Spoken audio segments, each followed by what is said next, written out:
Nah, sekarang kita akan melanjutkan materi perubahan iklim dan solusinya pada asesmen 1 ya. Soal nomor 1. Perhatikan pernyataan berikut. Manfaat gas rumah kaca secara alami terdapat pada angka. Nah, ini kan asesmen harian ya. Ini dia. Berarti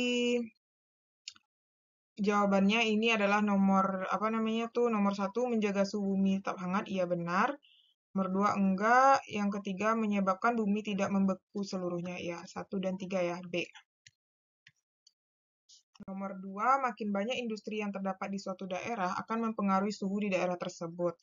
Karena, ini jawabannya adalah C ya, penggunaan bahan bakar fosil pada industri yang menghasilkan gas CFC.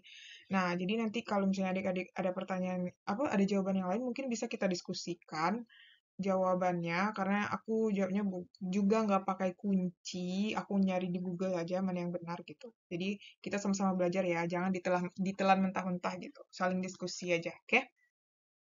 Nomor 3, pendingin ruangan memerlukan senyawa kimia CFC dalam proses kerjanya. Senyawa kimia tersebut dapat memicu terjadinya peningkatan suhu global karena, nah ini jawabannya adalah E, menjebak panas yang dipancarkan oleh permukaan bumi.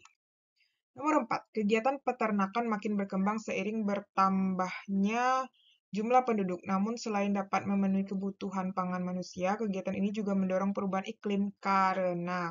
Nah, ini jawabannya A ya. A, kotoran hewan ternak menghasilkan metana yang merupakan gas rumah kaca. Nomor 5, perhatikan alasan-alasan berikut. Pembukaan lahan baru untuk pertanian ternyata mengakibatkan perubahan iklim. Alasan yang tepat terkait perubahan iklim karena pembukaan lahan pertanian baru terdapat pada angka. Nah, jadi yang ini nomor 2 benar, karbon dioksida yang dilepaskan ke atmosfer saat pembukaan lahan. Kemudian, pemupukan dengan pupuk sintetis menyumbang gas rumah kaca ya, C. Nomor 6, dampak paling nyata yang mungkin terjadi di Indonesia akibat kenaikan permukaan air laut yaitu. Nah, nomor 6 ini jawabannya D ya, hilangnya pulau-pulau kecil di Indonesia. Nomor 7, pemanasan global menyebabkan perubahan pola hujan di Indonesia. Musim hujan datang lebih awal atau terlambat dan intensitasnya tidak menentu. Bagaimana perubahan pola hujan ini berdampak pada sektor pertanian di Indonesia? Berarti fokusnya hanya pada sektor pertanian ya. Jadi jawabannya itu adalah A. Menurunnya hasil panen karena kekeringan. Itu dia pola hujan. Jadi kayak intensitasnya tidak menentu gitu ya. Kalau ini semua ini nggak mungkin ini jawabannya gitu. Oke. Next, nomor 8, dampak jangka panjang dari pemutihan terumbu karang. Nah, nomor 8 itu jawabannya adalah E, kerusakan ekosistem laut dan berkurangnya keanekaragaman hayati. Nomor 9, perubahan iklim menyebabkan pola musim yang tidak menentu. Di Indonesia, hal ini dapat berdampak pada sektor perikanan karena ikan cenderung berpindah ke perairan yang lebih dingin. Bagaimana hal ini mempengaruhi nelayan tradisional? Nah, ini jawabannya adalah C. Nelayan tradisional terancam kehilangan mata pencarian. Nomor 10, berdasarkan data Kementerian Lingkungan Hidup dan Kehutanan KLHK, sektor transportasi di Indonesia merupakan salah satu penyumbang utama emisi karbon dioksida. Peningkatan gas ini berkontribusi pada pemanasan global karena jawabannya B ya.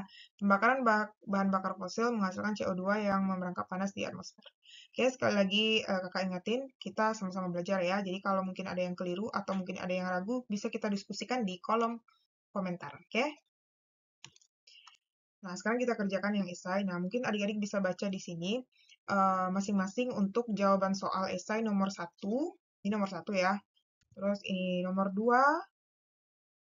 Ini nomor 3. Nah, nomor 3 ini menarik ya. Kita baca aja. Sebuah percobaan efek rumah kaca dilakukan dengan cara berikut. Setelah beberapa jam pengamatan, pada tabung Erlenmeyer mana yang nilai suhunya lebih tinggi? Mengapa demikian?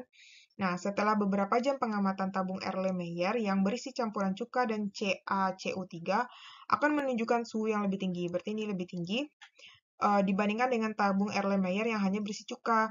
Hal ini disebabkan oleh reaksi antara cuka dan CaCO3 yang menghasilkan panas. Seperti ini menghasilkan panas ya. Ini menghasilkan panas. Dan efek rumah kaca yang terperangkap di dalam tabung Erlenmeyer. Oke, next nomor 4. Nah, di sini juga adik-adik bisa baca apa yang jadi ini kayaknya kurang deh pertanyaannya.